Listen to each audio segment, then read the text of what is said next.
আজকে যদি বাংলাদেশ এবং মায়ানমারের মধ্যে যুদ্ধ বাদে আমাকে বিমান বাহিনীর একজন ঊর্ধ্বতন কর্তৃপক্ষ বলছেন 10 মিনিট বাংলাদেশ মায়ানমারের সাথে টিকবে না আকাশে, আবার বলছি আকাশে, কারণ বাংলাদেশের কাছে ধ্বজভঙ্গ ভাঙ্গারির দুটো যুদ্ধ বিমান আছে, মানে দু ধরনের F7 MiG-21, যে দুটো এই মুহূর্তে আকাশে উড়ে নিজে ঠিক মতো নামতে পারবে কিনা সন্দেহ, তারা যাবে যুদ্ধ করতে। এখন প্রশ্ন করেন নিজেকে, 54 বছর এই বাংলাদেশকে আমাদের রাজনীতিকরা কি উপহার দিয়েছে? 54 বছর ধরে এই দেশে আমাদের রাজনীতিবিদরা আমাদের একটা জিনিস উপহার দিয়েছেন, তার নাম চেতনা। প্রত্যেকটা রাজনীতিবিদদের ধরে কাপড় খুলে পিছন দিয়ে এই চেতনা যদি ঢুকিয়ে দিতে পারে, এই দেশ ঠিক হবে। আজকের পর থেকে যারা রাস্তায় কোনো চেতনা ওড়াবে, 71 দিয়ে 72 দিয়ে 74 দিয়ে রাজাকার দিয়ে এই দিয়ে সেই দিয়ে রাজনীতি করবে, আগে তাদের ধরবেন, পেছন থেকে চেতনা দিয়ে দেবে যে 54 বছর তোমরা এই রাষ্ট্রকে কি দিয়েছো, তোমরাই তো ক্ষমতায় ছিলে, তাই না? শেখ হাসিনা তার বাবার জন্য আর তার নিজের জন্য কি পরিমাণ টাকা ব্যয় করেছেন, একটা ছোট্ট ফিরিস্তি আপনাদের দেই। শোনেন, মুজিব ভাস্কর্য ও মুরাল নির্মাণ করেছে শেখ হাসিনা প্রায় 1000 কোটি টাকার উপরে খরচ করেছে, কাগজে কলমে 1000 কোটি টাকার। এটা আরো অনেক বৃদ্ধি, মানে এটা আরো অনেক বেশি। রাষ্ট্রের চুরির জায়গা তো আছে, খেয়াল করবেন। মুজিব ভাস্কর্য ও মুরাল নির্মাণে 1000 কোটি টাকা ব্যয় করেছেন আপনাদের প্রিয় নেত্রী শেখ হাসিনা। মুজিব কর্নার, মানে সব অফিস আদালতে প্রতিষ্ঠান জুড়ে যে মুজিব কর্নার তৈরি করেছেন, এখানে তিনি ব্যয় করেছেন 300 থেকে 500 কোটি টাকা। এবং পুরো 1 বছর ধরে মুজিব বর্ষ উদযাপন হয়েছে না বাংলাদেশে, মনে আছে আপনাদের? সেখানে 1200 কোটি টাকা ব্যয় করেছেন তিনি। প্রধানমন্ত্রীর উদ্বোধন অনুষ্ঠানে ব্যয় করা হয়েছে প্রায় 100 কোটি টাকা। এবং বিভিন্ন সময় এই উদ্বোধন অনুষ্ঠান রাষ্ট্রের বিভিন্ন ক্ষেত্রে আরো 50 কোটি টাকা ব্যয় করা হয়েছে। সরকারি কর্মকর্তা মন্ত্রীদের বিদেশ সফর বছরে 500 কোটি টাকা ব্যয় করা হয়েছে। ওই যে মন্ত্রীরা বিদেশে গেছে না, খিচুড়ি রান্নার প্রশিক্ষণ, ঘাস চাষের প্রশিক্ষণ, এদের জন্য 500 কোটি টাকা ব্যয় করা হয়েছে। এবং বালিশ কেলেঙ্কারি থেকে শুরু করে বিভিন্ন, মনে আছে আপনাদের, 200 টাকার বালিশ কিনেছে তারা কয়েক লক্ষ টাকা দিয়ে, এগুলো করে তারা আরো 50 কোটি টাকা লোপাট করেছে। রূপপুর পারমাণবিক প্রকল্পে লুট করা হয়েছে 11,000। দেখেন এই সংখ্যাটা কত বড়, যে আমার বলতে সময় লাগতেছে। 1,13,000 কোটি টাকা। আমি গুনে বলতে হয়েছে, বুঝতে পারছেন? আমি প্রথমে একটু কম বলতে চেয়েছিলাম, আমি ধরে নিতে পারি নাই, যেটাকে তথ্য পেয়েছি। যদি ভুল হয় আপনারা আমাকে দিবেন, আমি যেটা নেট থেকে সংগ্রহ করেছি কিছু সূত্র থেকে। রূপপুর পারমাণবিক প্রকল্পে লুট হয়েছে 1,13,000 কোটি টাকা। দলীয় নামকরণ, সড়ক, স্কুল, ভবন, বিভিন্ন স্থাপনায় 100 কোটি টাকা ব্যয় করা হয়েছে। এবং প্রয়োজনীয় এই যে আমাদের মন্ত্রী এমপিরা, বিভিন্ন উপদেষ্টা হাবিজাবি তাদের সহকারী নিয়োগ দিয়েছেন, তাদের পিছনে ব্যয় করেছেন 100 কোটি টাকা। এটি কিন্তু পুরো 16 বছরের হিসাব বলছি না, একটা সেশনের হিসাব বলছি। এবং বিভিন্ন সময় প্রভাবশালী দুর্বৃত্তদের ঋণ মাফ, পুনর্তফসিল বছরে 5,000 কোটি টাকা লুট হয়েছে। এখন আপনারা একটা জিনিস চিন্তা করেন, এই দেশে রাজনীতিবিদরা রাজনীতি করেন কেন? মুজিবের এই মুরাল তৈরি, বর্ষপূর্তি পালন যা হয়েছে শেখ হাসিনার আমলে, এই রাষ্ট্রের কোন কাজে লেগেছে? দরিদ্র রাষ্ট্র, যে দেশের মানুষ 3 বেলা খেতে পারে না, সেই দেশের মানুষের এই টাকাগুলো দিয়ে কি করেছে শেখ হাসিনা? আসেন, শেখ হাসিনার আমলে সেনা প্রধান কারা কারা ছিলেন, বিমান বাহিনীর প্রধান কারা কারা ছিলেন, নৌবাহিনীর প্রধান কারা কারা ছিলেন, তাদের নাম ধরে জিজ্ঞেস করেন। এবং এবার আসেন, এদের পেছনে কত হাজার কোটি টাকা ব্যয় হয়েছে, অর্থাৎ আমাদের বাৎসরিক সামরিক বাজেট কত, আর সেই বাজেটগুলো কোথায় ব্যয় হয়েছে। সাম্প্রতিক কয়েকটি তথ্যে জেনেছি, বাংলাদেশ যখনই কোনো আধুনিক যুদ্ধ বিমান কেনার পরিকল্পনা করে, বা কোনো দেশ, সেটা তুরস্ক বা চীন বা কোনো দেশ সফর করে, সঙ্গে সঙ্গে ভারত থামিয়ে দেয়। শুধু আওয়ামী লীগকে বলবেন কেন, এদেশে বিএনপি ক্ষমতা ছিল না?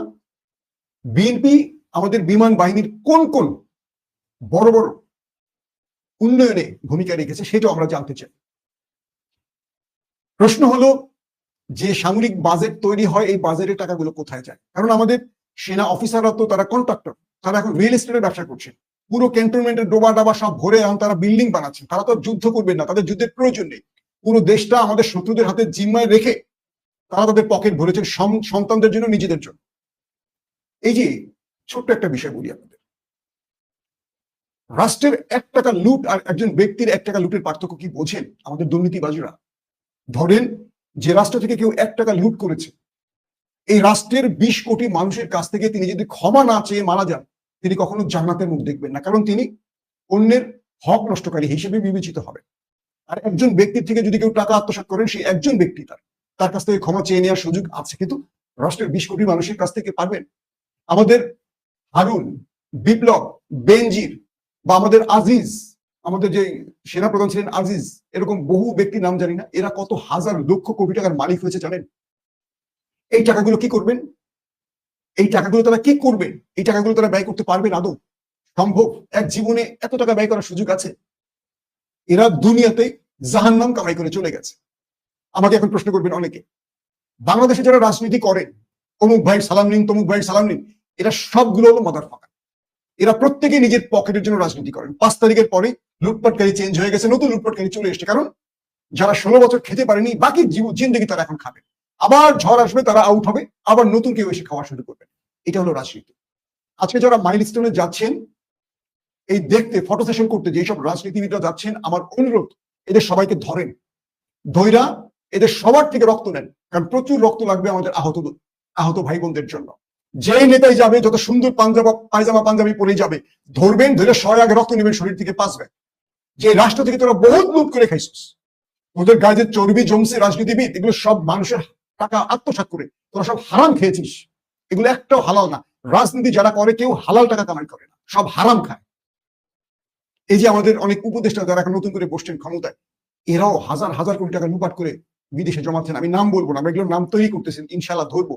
এক উপদেষ্টা 1000 কোটি টাকা কেবল তুরস্কেই পাচার করেছে, এবং যার মাধ্যমে পাচার করেছে সেই সূত্রই কিছু তথ্য আমাদের দিয়েছে। আমরা সকল ডকুমেন্ট রেডি করতেছি, বুঝতে পারছেন? 5 তারিখে 2000 মানুষের রক্তের উপর দিয়ে যে বাংলাদেশ তৈরি হয়েছে, সেই আমলের একজন উপদেষ্টার আমল নামায় পেয়েছে তুরস্কে কেবল 1000 কোটি টাকা পাচার করেছে। তার মানে আগামী দিনে তারা রাজনীতি করুন আর না করুন, পৃথিবীর যে কোনো দেশে তারা আরাম আয়েসে বাকি জিন্দগি পার করবে। তারপরে কবরে যাওয়ার পর সেটা তো তারা বিশ্বাস করেন কিনা পর জন্ম আমি জানি না।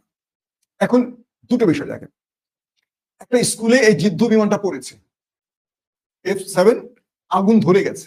বাচ্চাগুলো এমন জায়গায় বিমানটা পড়েছে যেখান থেকে বাচ্চাগুলো আর বের হতে পারেনি, কারণ চারদিকে আগুন ধরে গেছে। বাচ্চাগুলো তিল তিল করে আগুনে পুড়ে মরেছে।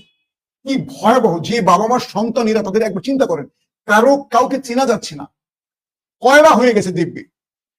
যেভাবে স্কুলে বসেছিল বেঞ্চে, ওভাবেই পুড়ে শেষ হয়ে গেছে। জাস্ট কয়লা। বাবা মা কিন্তু তাদের সন্তানকে পাচ্ছে না, আর পাবেও না। এখন পর্যন্ত 19 জন নিহত, শাহাদাত বরণ করেছে 19 জন, 2 শতাধিক দগ্ধ। এই সংখ্যাটা আরো অনেক বাড়বে, কারণ ওই সময়টা ক্লাস চলছিল। এবং এমন জায়গায় বিমানটা পড়েছে যেখান থেকে আসলে আর কোনো উপায় ছিল না ওদের বের হয়ে আসা। তাহলে বোঝেন, বাংলাদেশের ফায়ার ব্রিগেড, আমরা প্রতিদিন দেখি আগুন ধরে, ফায়ার ব্রিগেডের কর্মীরা জীবন দেয়, তাদের কাছে কতটুকু আধুনিক, আমাদের ফায়ার ফাইটাররা আধুনিক কতটুকু যন্ত্রপাতি ব্যবহার করতে পারে? ঢাকাতে একটা ছোটখাটো ভূমিকম্প হলে এই ঢাকা থাকবে না, পরিত্যক্ত নগরী হবে? বলেন। এই দেশের যে উন্নয়নের কথা শুনেছি, আসলে হয়নি, হয়েছে চেতনার উন্নয়ন। আমরা 71-এর চেতনা, রাজাকার মুক্তিযোদ্ধার চেতনা, এই যে চেতনা, এই চেতনা ছাড়া এই দেশে কোনো অর্জন আছে? একটা অর্জন আছে কিনা বলেন তো? একটা অর্জন। যেটা বলছিলাম যে মায়ানমার যদি বাংলাদেশের যুদ্ধে আসে আকাশে, বাংলাদেশ 10 মিনিট টিকতে পারবে না। কারণ কি? এই নতুন পৃথিবীতে স্থল বাহিনীর যুদ্ধ হয় না। সাম্প্রতিক গত এক যুগে যুদ্ধগুলো দেখেন তো, চেঞ্জ হয়ে চলে সব আকাশের যুদ্ধ। এখন এয়ার টু এয়ার যুদ্ধ হয়, ড্রোন, যুদ্ধ বিমান। তা আমাদের যদি 3 লক্ষ 4 লক্ষ সেনাবাহিনী থাকে, এদেরকে দিয়ে আমরা কি করবো? এদেরকে দিয়ে সর্বোচ্চ আমরা বন্যায় ত্রাণ দিতে পারবো, এদের দিয়ে আমাদের কোনো কাজে লাগবে না তো। কারণ যুদ্ধ হয়, এই ঘর থেকে টিপ মেরে ওই ঘরে যুদ্ধ বিমান ঢুকে হামলা করে চলে আসে। আমাদের আছে কিছু? মিয়ানমারের হাতে আমাদের চেয়ে ভালো যুদ্ধ বিমান আছে। তার মানে মিয়ানমার অনায়াসে বাংলাদেশে ঢুকে অ্যাটাক করে প্রধানমন্ত্রীর কার্যালয়, সেনাপ্রধানের চান্দি উড়ে চলে যেতে পারবে, কারণ আমাদের আকাশ প্রতিরক্ষাও নেই।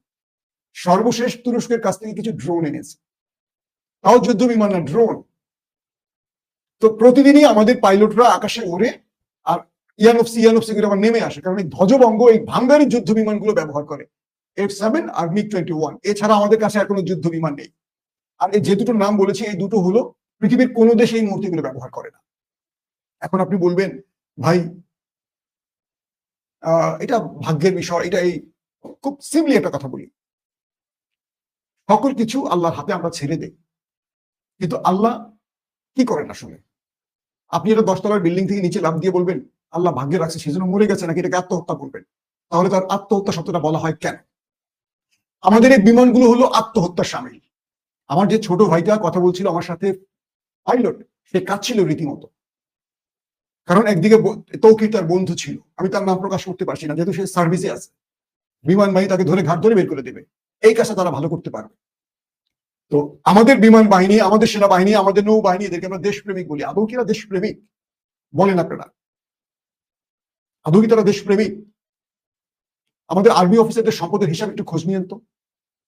রাজনীতিবিদ আর আর্মিদের মধ্যে আসলে কোনো পার্থক্য নাই। হ্যাঁ, এদের মধ্যেও কিছু দেশপ্রেমিক অফিসার আছেন। সবাইকে আমি 100 জনকে আমি খারাপ বলবো না, আছেন। কিন্তু উপরের পদে যারা সরকারি, মানে যারা বড় বড় পদে বসেন, রাজনৈতিক পরিচয় যারা নিয়োগ পান বা পদে বসেন, এরা একটাও ভালো না। যে গায়ের চর্বিটা যে জমেন, এরা হারাম চর্বি, রাষ্ট্রের হারাম খাওয়া চর্বি। এই যে কথাগুলো আপনাদের বললাম, আমি জানি না কতটুকু আপনাদের মগজে ঢুকেছে, কিন্তু একবার চিন্তা করেন, এই রাষ্ট্রকে 54 বছর ধরে আমরা দুটো ধ্বজভঙ্গ যুদ্ধ বিমান দিতে পেরেছি, যেগুলো আকাশে উঠলে পাইলটরা নিচে নামিয়ে আনতে পারবে কিনা জানে না, কিন্তু প্রতিদিন তারা এভাবে উপরে উঠছে। কেন উঠছেন? তাদের চাকরি, তাদের শখ আকাশে উঠবেন, পাখি হবেন। একসময় তারা এইভাবে তৌকিরের মতো নিচে পড়ে যান, তাদের পাখা বা ডানা ভেঙে যায়। যে মায়ের স্বপ্নগুলোকে ধ্বংস করেছে এই রাষ্ট্র, এ দায় রাষ্ট্রকে নিতে হবে। আজকে মাইলস্টোনের যে ছাত্র ছাত্রীরা মারা গেছে, আজকে তৌকিরের মতো একজন উদীয়মান পাইলট যিনি শাহাদাত বরণ করেছেন, এদের প্রত্যেকের হত্যার দায় এই রাষ্ট্রের, যারা বিগত সময় ক্ষমতা ছিলেন, ফ্যাসিস্ট আর তার আগে পরে। এই প্রত্যেকের দায় আমাদের বিমান বাহিনীর, নৌবাহিনীর এবং আমাদের সেনাবাহিনীর, যারা রাষ্ট্রের টাকা লোপাট করে কেবল ভারতের ভয় আধুনিক কোনো যুদ্ধাস্ত্র কিনতে পারে না। এই রাষ্ট্র যখনই কোনো আধুনিক যুদ্ধ বিমান কিনতে চায়, ভারত চোখ রাঙানি দেয়। 3 বেলা খেতে পারিস না, তোরা যুদ্ধ বিমান দিয়ে কি করবি? সবাই গুটিয়ে চলে আসে। যখনই বাংলাদেশ অন্য কোনো দেশের সাথে আধুনিক যুদ্ধ বিমান কেনার চুক্তি করে, তখনই ভারত চোখ রাঙানি দেয়। আর ভারতের চোখ রাঙানি খেয়ে 54 বছর ধরে আমাদের রাজনীতিবিদরা এভাবে লেজ গুটিয়ে ঘরে চলে এসছে। আর সেই বাজেটগুলো, আমাদের যে বড় বড় বাজেট দেখা, এই বাজেটগুলো খেয়ে ফেলে আমাদের পোশাকি গুন্ডারা। বুঝতে পারছেন? আমাদের পোশাকি গুন্ডারা এই বাজেটগুলো খেয়ে ফেলে। তথ্য নিয়ে দেখেন মিথ্যা বলছে কিনা। এখন সময় এসেছে, বিগত 54 বছরে সামরিক খাতের ব্যয়ের সকল তথ্য আমাদের চাওয়া উচিত। শেখ হাসিনার 16 বছরে সামরিক খাতের ব্যয় আমাদের চাইতে হবে, এবং বিভিন্ন অস্ত্র কেনার নামে যে বাজেট ব্যয় হয়েছে, সেই বাজেট কোথায় গেছে সেটার আমাদের খোঁজ নিতে হবে। ইউনূস সরকারকে বলবো, আপনি যদি ঠুটো জগন্নাথ না হন, আপনি যদি ভীতু সরকার না হন, আপনি যদি মেরুদণ্ডহীন না হন, আপনি প্রয়োজনে আরো 2 বছর ক্ষমতা থাকবেন, থেকে এই রাষ্ট্রের সেনাবাহিনী, বিমান বাহিনী, নৌবাহিনীকে আধুনিক করে দিয়ে যাবেন। কারণ যারাই ক্ষমতায় আসবে, তারা দিল্লির ভয়ে কোনো যুদ্ধ বিমান দূরের কথা, কোনো আধুনিক অস্ত্র কিনবে না। আমরা 5ম প্রজন্মের যুদ্ধ বিমান চাই বাংলাদেশে। আমাদের সেই মানের পাইলট আছে, আমাদের সেই মানের সেনা অফিসার আছে, আমাদের মেধাবী অফিসার আছে, কিন্তু তাদেরকে যদি আমরা এভাবে সেকেলে ধ্বজভঙ্গ, ওই যে কি বলবো, যে ভাঙ্গারি দোকানের বিমান দিয়ে বসিয়ে রাখি, তাহলে এই দেশ কি করবে? কালকে একটি মামুলি দেশের সাথে আমরা আকাশ টু আকাশে যুদ্ধ করতে পারবো না। যখন পৃথিবী এখন যুদ্ধ করে শুধু আকাশ থেকে আকাশে, এখন স্থল বাহিনীর যুগ নেই। আর আমরা তখন পৃথিবীর সবচেয়ে দুর্বল বিমান বাহিনীর মধ্যে আটকে আছি। বিমান বাহিনীর কাজ কি? সাইকেল চালানো নাকি ভ্যান গাড়ি চালানো? তারা যুদ্ধ তো করবে বিমানের মাধ্যমে, তাহলে আমাদের যুদ্ধ বিমান নেই কেন বলেন? যারা আওয়ামী লীগ করেন তাদের খুব গায়ে লাগছে এখন, প্রশ্ন করে নিজের বুকের ভেতরে যে শেখ হাসিনা আমাদের বিমান বাহিনীর কি উন্নতি করে দিয়ে গেছে। আমরা সবসময় ওই বড় রাষ্ট্রটির আতঙ্কে থাকবো, সেই জন্য স্বাধীন হয়েছি। তাহলে পাকিস্তান থেকে স্বাধীন হলেন কেন? পাকিস্তানই তো ভালো ছিল, আজকে আমরা বলতে পারতাম আমাদের J-10C আছে, আমাদের F-16 আছে, আমাদের কাছে 17 থান্ডার আছে। আমাদের সীমান্তে একজন মারলে আমরা 5 জন মারতে পারি, পাকিস্তানিরা যেভাবে মারে। আমরা আলাদা হয়েছি কেবল চেতনা বিক্রি করতে। চেতনার পিছন দিয়ে ঢুকিয়ে দেন এখন রাজনীতিবিদদের। যেসব রাজনীতিবিদরা গেছেন ফটো সেশন করতে, প্রত্যেকে ধরবেন, ধরে প্রত্যেকের থেকে 5 ব্যাগ করে রক্ত রাখবেন, কারণ এই রাষ্ট্রটাকে লুটে এরা খেয়ে গায়ে চর্বি জমিয়েছে। প্রিয় দর্শক, আজ রাত 8টা থেকে 9টা আরেকটি লাইভে আসবো। আমাদের সাথে বিমান বাহিনীর একজন অভিজ্ঞ পাইলট থাকবেন।